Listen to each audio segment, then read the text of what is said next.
당신은 그날 일을 기억 못하는 진짜 이유가 뭔지 알아? 그건 말이야. 그냥 잊어버린 거야. 왜? 싱거운가요? 하지만 사실이야. 당신은 그냥 잊어버렸어. 왜?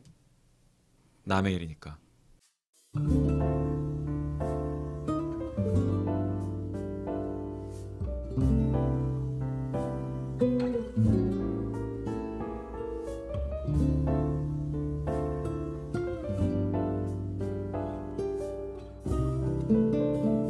호우 시절로 오세요. 그때 우리가 여기에 있습니다. 어려서는 조숙했지만 자라서는 미숙한 두 남자와 어려서나 달아서나 똑같이 조숙할 것 같은 한 남자의 영화 발굴 채널 호우 시절. 저희는 지금 박찬욱 감독의 2003년작 한국 영화의 문제작 올드보이의 발굴 및 해체 작업을 하고 있습니다. 지금까지 영화의 개략적인 소개와 인물 소개까지 맞춰봤는데 지난번 에피가 너무너무 재밌었어요. 맞아. 저희가 이렇게 모처럼 이 선생님 모셨으니까 이 본격적인 발굴, 저희의 이 코너 여기가 발굴 포인트 들어가기 전에 이 영화 올드보이에 대한 좀 심리학적인 접근도 한번 해보면 어떨까, 시도는 해보면 어떨까라는 생각이 들었거든요. 제가 이 선생님 모셔서 처음에 이 선생님의 소개 시간을 한번 했었잖아요. 네네. 그때 들으신 분들은 아시겠지만 그 MBTI 이야기 하시면서 네. 계속 관성적으로 우리가 했었던 그쵸. 방식만 사용한다. 네. 그래서 새로운 방식을 사용하기 위해서 MBTI는 가치가 있다. 뭐 이런 말씀을 하셨었거든요. 네네. 저희도 이제 한 2년 가까이 하면서 네. 하는 방식으로만 했던 것 같아요. 그렇지. 그래서 조금. 지난번 인물 발굴이 이 선생님이 보여줬던 방식이 저희가 접근하지 않는 형태로 맞아요. 보여주셔서 진짜 너무 재밌었어요. 녹음하면서 너무 재밌네요, 진짜. 네. 네. 일단 저부터 선생님께 한번 질문을 드려볼게요. 이번 영화 올드보이를 보면은 이 최면요법에 대한 얘기가 상당히 결정적으로 나오고 있거든요. 근데 이 영화에서 나오는 것처럼 정말로 이 최면이라는 게 이렇게 강력한 효과를 낼 수 있는 건가요? 실제로 이렇게 사용되고 있는 건지. 실효성 있나? 네네. 네. 저는 치료 시에 체면 요법을 사용하는 사람은 아니에요. 네. 이렇게 배운 적도 없고. 네. 그러니까 하지만 체면을 공부해서 사용하는 분들이 있는 것으로 알고 있습니다. 네. 이게 실효적인 거냐라고 물으면 이게 직접 경험한 내담자분들 이야기를 들어봐야 되는데 네. 이게 저기 오시는 분들 중에서 체면 치료를 이전에 받은 경험이 있는 분들도 계세요. 네. 그러니까 체면뿐만 아니라 뭐 이게 내담자에게 꿈분석을 하기도 하고 대화를 하기도 하고 매체를 사용하기도 하고 치료 방법에는 여러 가지가 있는데 치료자가 어디에 좀 더 전문성을 갖고 싶은가, 네. 어떤 접근에 더 끌리는가, 이거는 이제 상담자들마다 조금 다르단 말이에요. 네네네.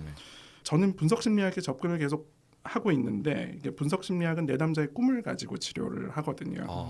기본적인 자세는 사실 이제 이게 내담자가 치료가 된다면 뭐든 해야 된다라는 입장을 분석 심리학은 또 갖고 있어요. 네.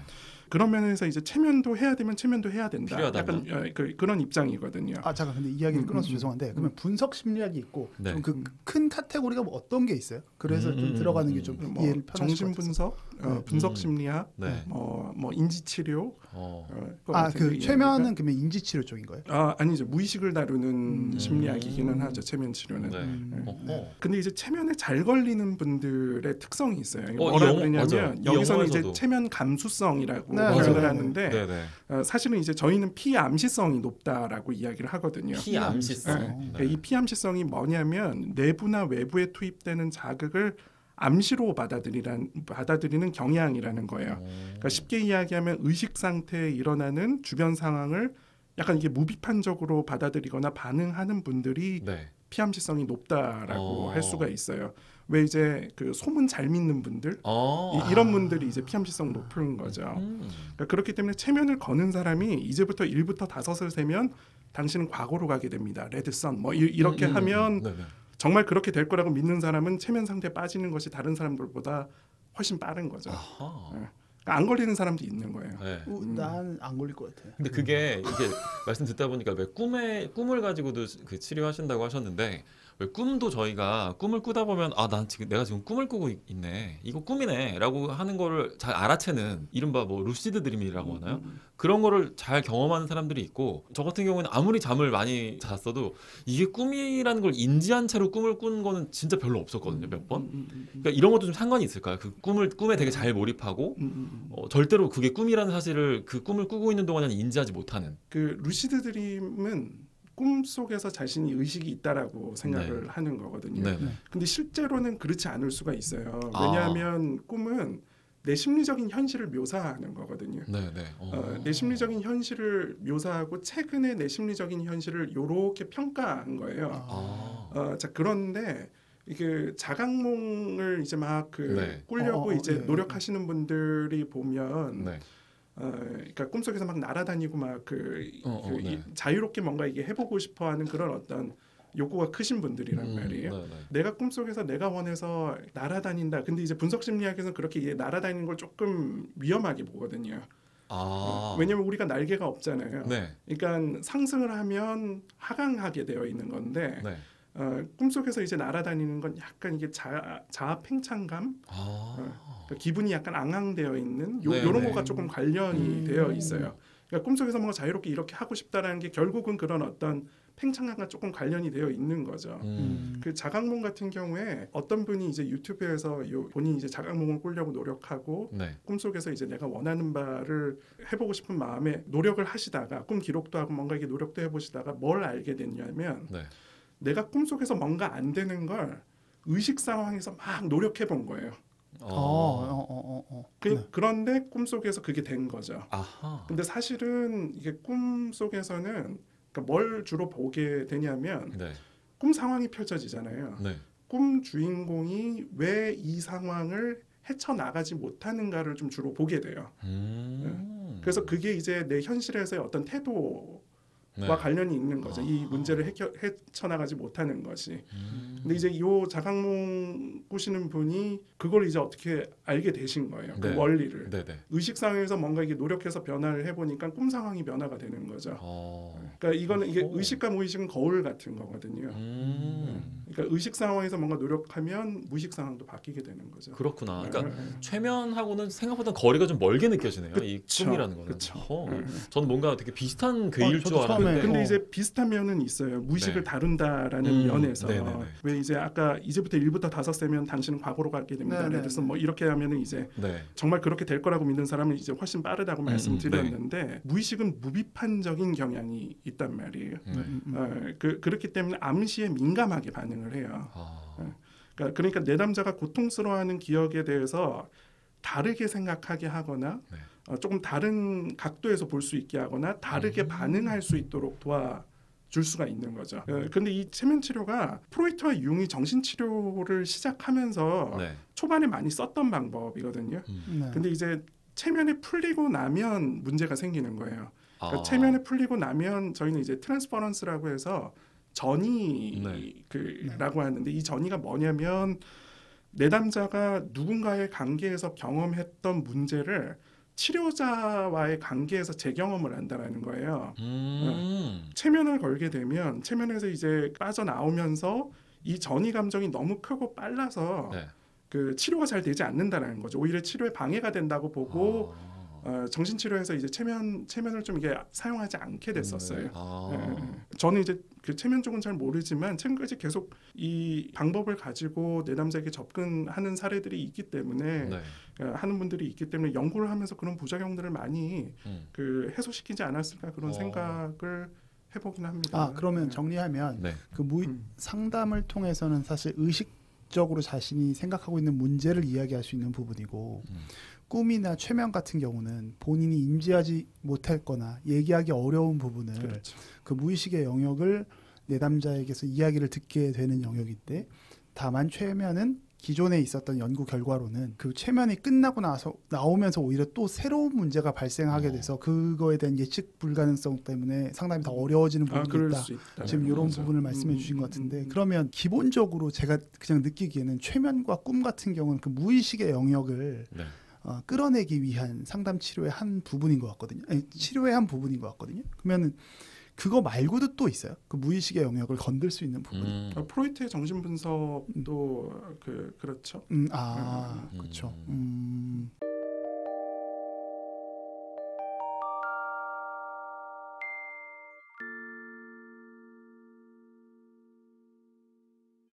이번 그러면 이 선생님이 보시기에는 이번 영화에서 사용된 이 최면 치료의 어떤 요법에 그런 건 어떻게 좀 보셨어요? 이게 저게 될 만한 일인가? 그리고 저렇게 극단적으로 나타날 수 있는 건가? 저게 맞나? 이거는 그냥 영화적 아. 장치이지 않을까. 아. 많이 상상력을 많이 보탠 네. 영화적 장치이지 않을까. 조금 이제 근데 여기에서 그 왜 우리가 뭐 흔히 뭐 데우스 엑스 마키나라고 하는데 이제 너무 쉽게 가는 카드들 있잖아요. 이 영화의 설정상 조금 저 카드 하나를 그냥 씀으로써 너무 이렇게 설정을 다 만병통치약처럼 그쵸. 퉁쳐버리는 약간 그런 느낌으로 좀 볼 수도 있지 않나 싶어서. 근데 이제 박찬욱 감독이 똑똑해서 네. 맨 마지막에 이제 이 체면이 좀 실패한 것 같지 않아요? 마지막에 그 마지막 장면을 네네. 말씀하시는 그 거군요. 장면은 저희가 뭐 다시 이야기하겠지만, 얘기했지만 네. 마지막에는 오대수가 최면에 안 걸린 것 같다.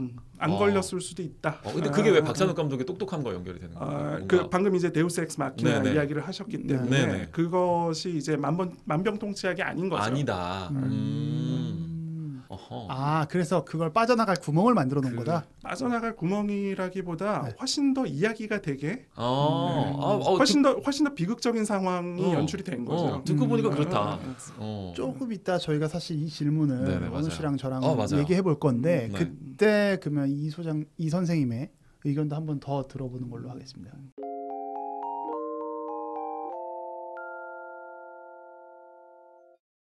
또 이 영화에 보면은 문신 이야기도 좀 그쵸. 나오잖아요. 네. 손에다가 뭐 1년에 하나씩 이렇게 흔적을 새긴다든지. 맞아요.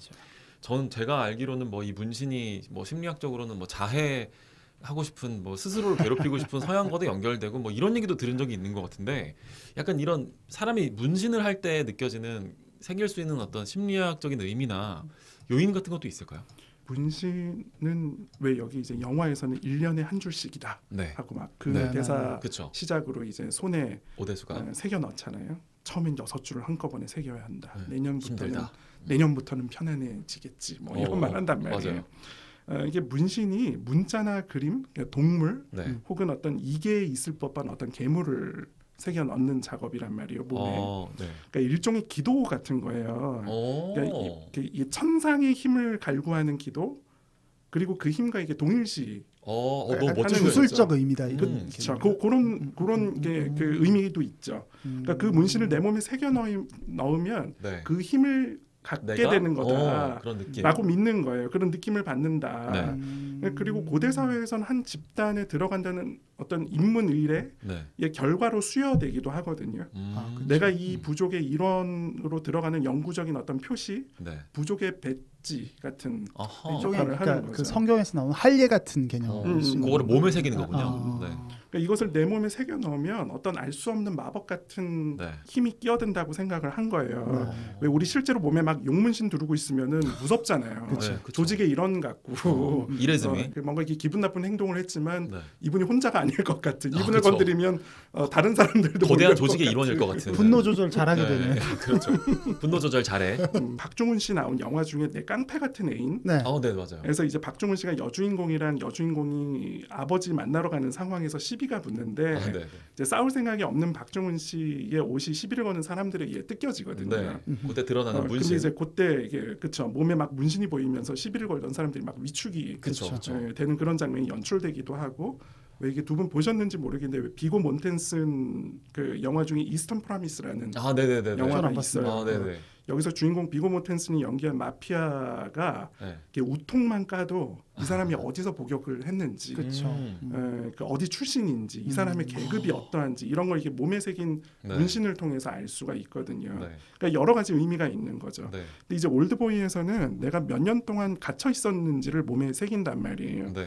그러니까 몇 가지 의미가 있을 것 같은데 그러니까 초반에는 그 선 6개를 한꺼번에 새기고 그러니까 내가 몇 년 동안 있었는지가 중요하다면 벽에 써놓을 수도 있는 거잖아요. 그러니까 근데 보통 벽에도 새기지 않나요? 쇼생크 탈출에서는 그렇잖아. 근데 이제 몸에 새긴단 말이에요. 그러니까 네. 잊지 않고 싶은 거예요.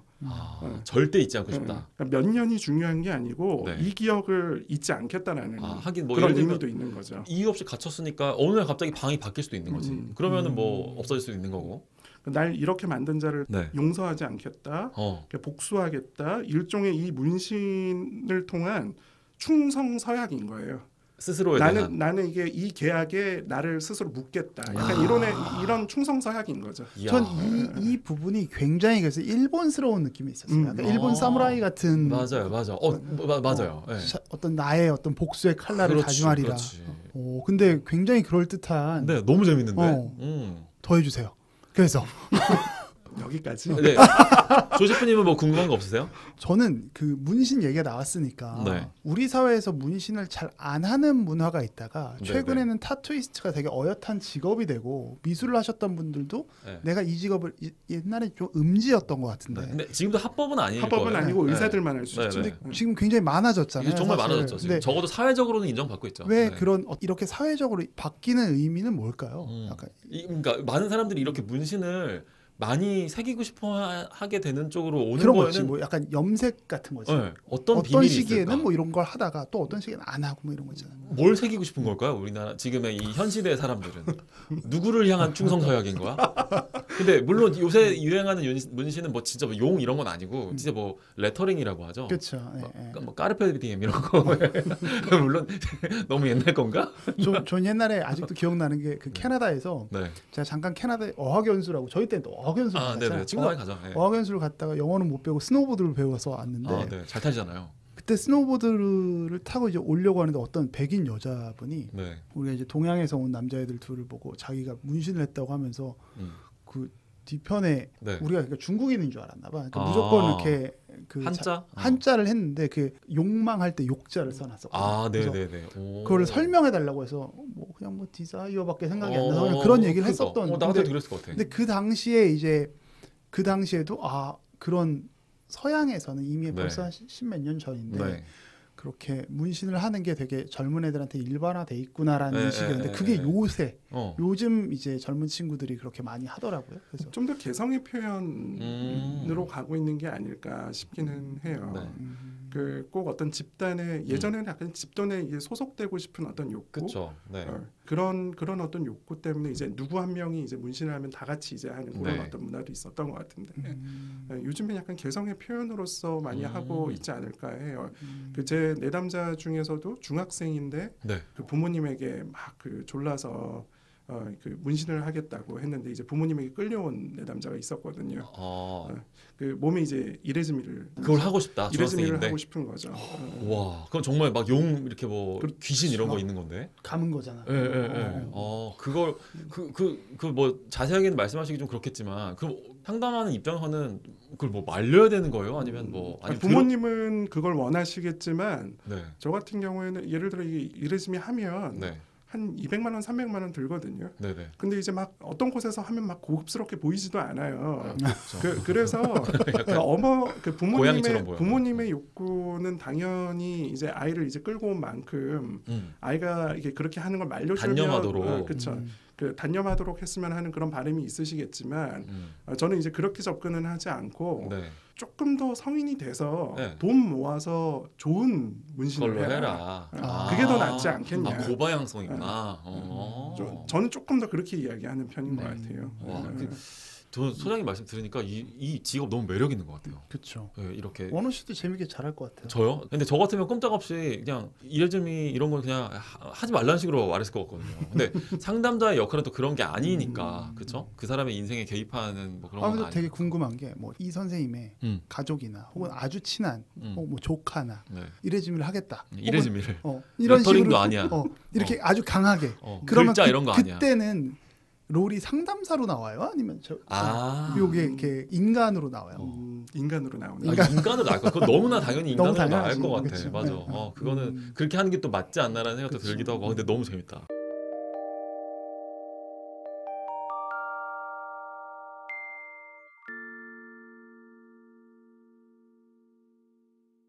다음으로도 저희 약간 심리학적인 질문 한번 던져볼까요?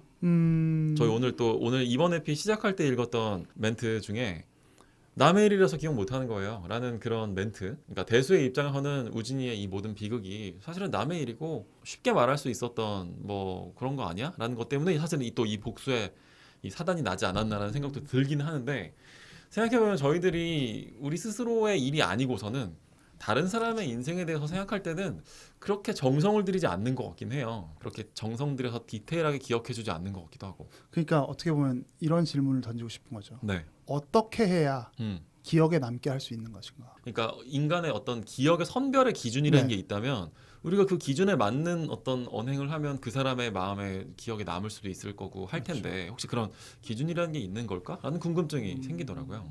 우진이 대수에게 당신은 그냥 잊은 거야. 남의 일이니까. 네. 이렇게 이야기하잖아요. 네. 근데 이제 내일도 잘 기억 못 하는데 그 어떻게 남의 일을 잘 기억할 수가 있겠어요. 맞아요.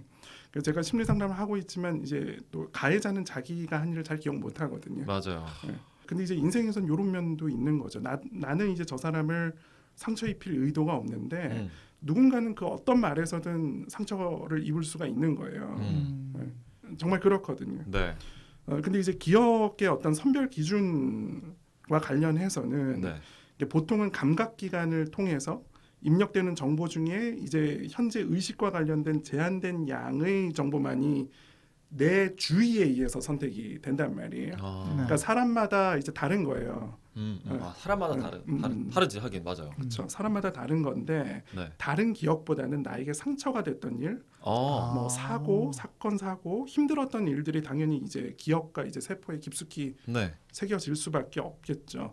왜 영화 인셉션에서도 그 주인공 일당들이 이제 모여서 이제 어떻게 그 기억을 이제 심길 것이냐라고 했을 때 그 폴저 역할을 했던 토마디. 그렇죠.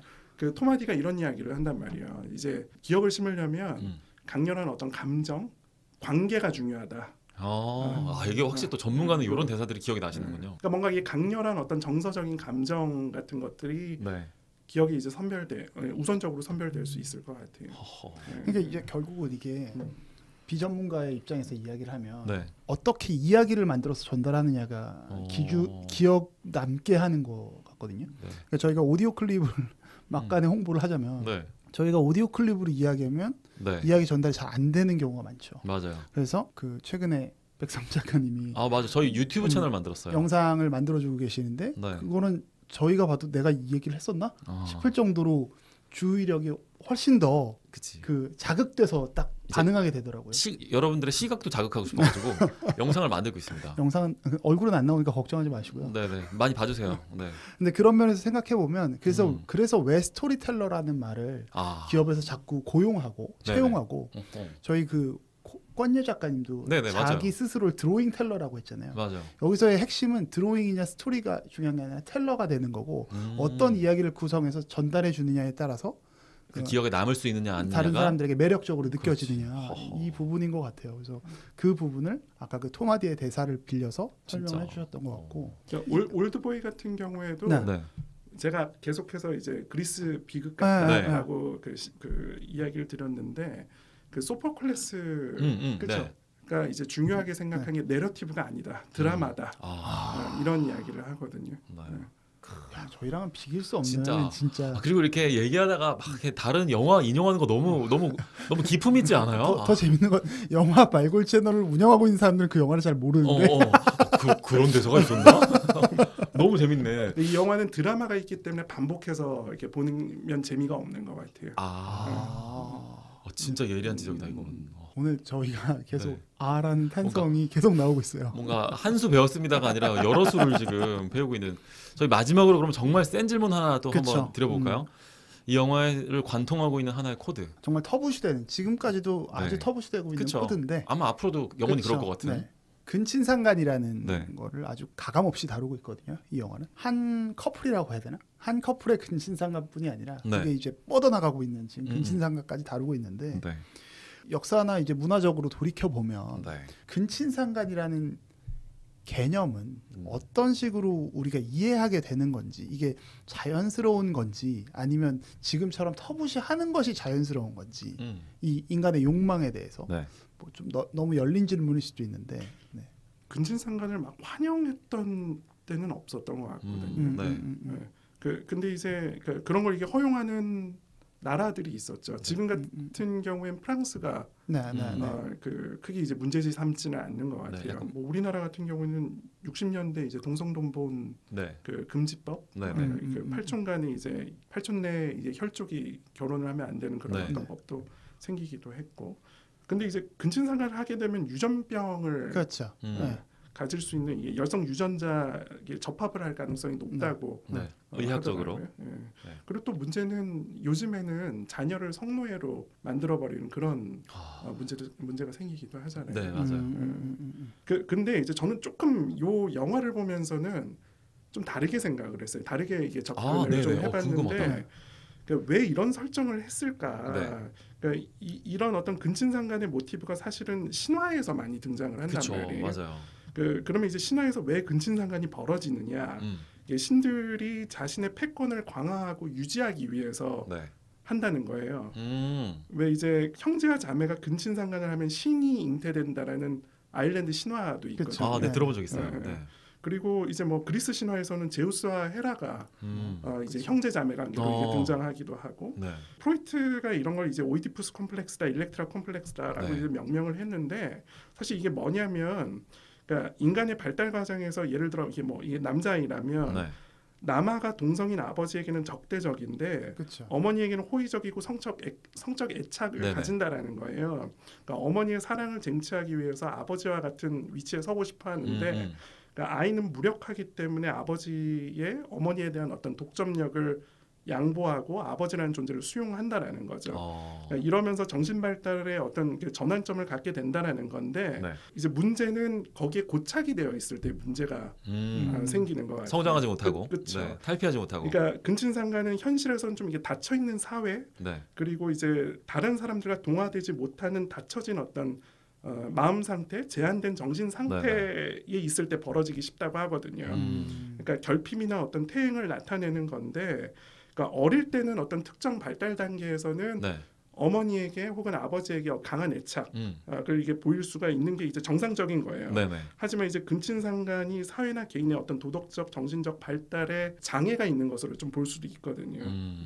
그러니까 그런 게 문제가 되는 거죠. 그러니까 그리스 신화랑 동일한데 그 중세 시대 때의 왕가의 번영을 위해서 근친 결혼 이런 것들이 사실 많이 진행됐었잖아요. 그러니까 사실 그건 어떤 사회적 그리고 자신들의 헤게모니를 더 공고히 하기 위한 일종의 목적의식이 있었던 거거든요. 근데 이 선생님의 이야기에 따르면 근친상간을 유아기 때 느끼는 건 프로이트의 정신분석학에 근거해서 볼 때는 자연스러운 경향일 수 있으나 그러나 실제로 사회적으로 어떤 성인의 단계에 들어와서도 그런 모습을 보이고 있는 건 일종의 결핍이나 퇴행으로 바라봐야 한다.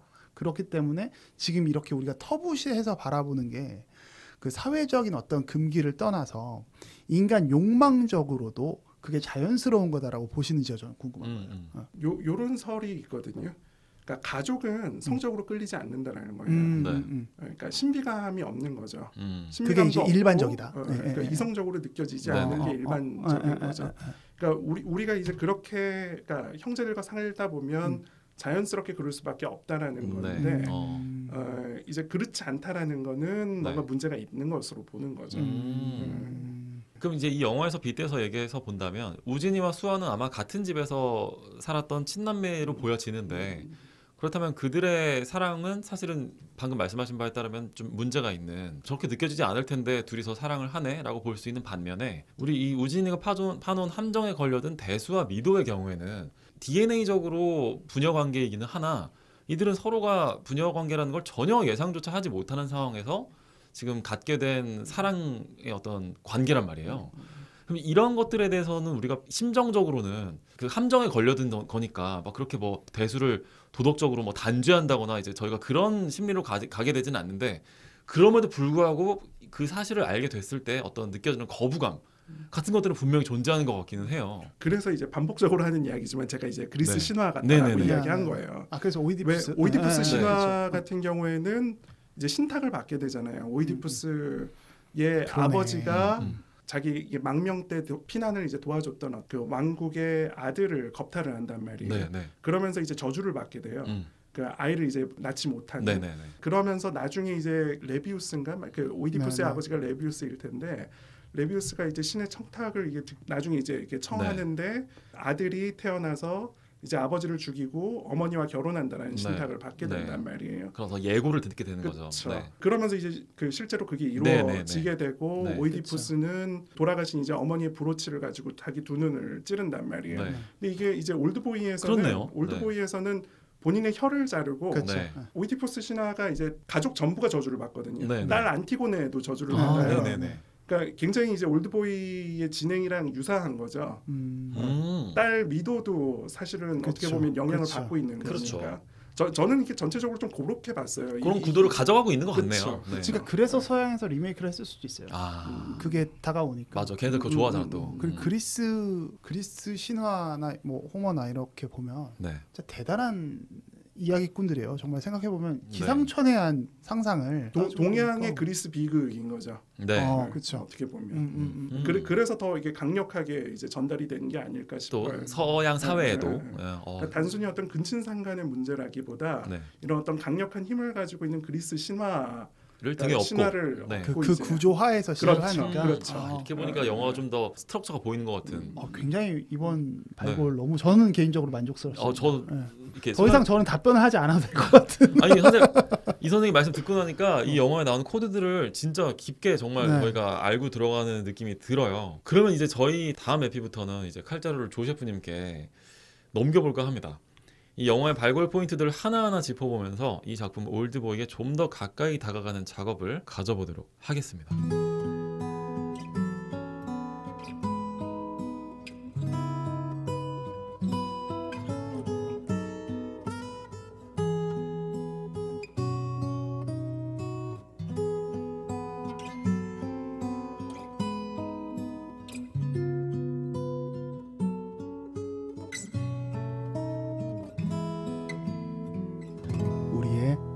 호우 시절